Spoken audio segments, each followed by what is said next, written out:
300 सालों से इस कुएं में अपने कातिलों का इंतजार कर रहे हैं ये इच्छाधारी साधु।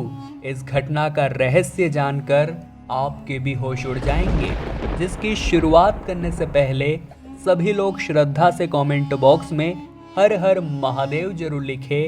साथ ही हमारे चैनल को सब्सक्राइब करके बेल आइकन को जरूर प्रेस कर ले। इस घटना की शुरुआत होती है आज से ठीक 300 साल पहले 17वीं शताब्दी में। राजस्थान के बाड़मेर जैसलमेर मार्ग पर देवका नामक एक गांव था। वहीं पर एक बड़े ही प्रसिद्ध साधु जिनका नाम द्वारकानाथ था, उन्होंने अपनी सिद्धियों के बल पर एक नागमणि हासिल की थी। वे उस नागमणि के माध्यम से खुद का नहीं बल्कि दुनिया का उद्धार करना चाहते थे।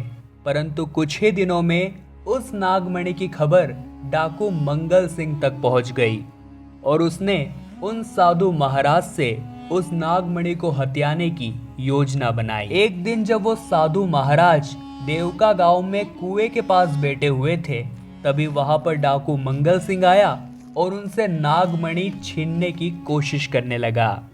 और इसी छीना झपटी में उन साधु महाराज का पैर फिसल गया और वे उसी कुएं में जा गिरे। नागमणि को लेकर डाकू मंगल सिंह वहां से चला गया और उस कुएं में डूब जाने की वजह से उन साधु महाराज की मृत्यु हो गई। परंतु समय के साथ उस कुएं को भूतिया करार दे दिया गया। गांव वालों का कहना था कि एक साधु की आत्मा को अक्सर उस कुएं के आसपास देखा गया है और जब तक उसका इंतकाम पूरा नहीं हो जाता तब तक उसकी मुक्ति नहीं हो पाएगी। अब इस घटना के तकरीबन 300 साल बाद सन 2014 में राजस्थान के जैसलमेर में एक राजपूत परिवार के घर पर पुत्र का जन्म हुआ, जिसका नाम वैभव रखा गया। परंतु वैभव के जन्म का उद्देश्य क्या था, ये अभी तक किसी को नहीं पता था। वैभव बचपन से ही बाकी बच्चों के समान बिल्कुल भी नहीं था। वो बहुत ज़्यादा झूठ बोलता था और 2 पैसे के लिए किसी को भी धोखा दे देता था। जब वो 18 साल का हुआ तो उसकी ज़िंदगी में एक बहुत बड़ा तूफान आया। उसके जन्म लेने का उद्देश्य उसे समझ आया।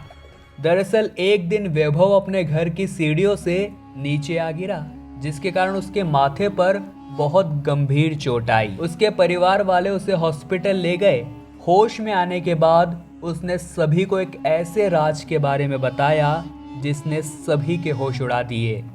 उसका कहना था आज से ठीक 300 साल पहले मैं अपने पिछले जन्म में डाकू मंगल सिंह था, परंतु मैंने एक बहुत बड़ा पाप किया था जिसके चलते मुझे बहुत बड़ी सजा भी भुगतनी पड़ी।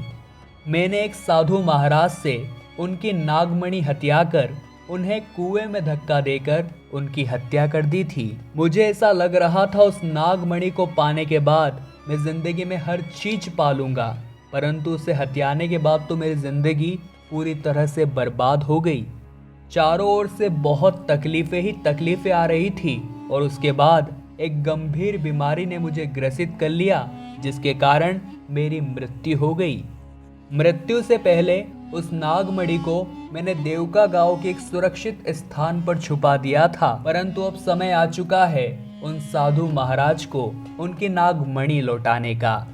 जिसके बाद वैभव अपने पूरे परिवार के साथ देवका गांव के उस स्थान पर पहुंचा जहां उसने नागमणि होने का दावा किया था। और गौरतलब बात यह थी कि वहां से सचमुच में नागमणि प्राप्त हो गई थी।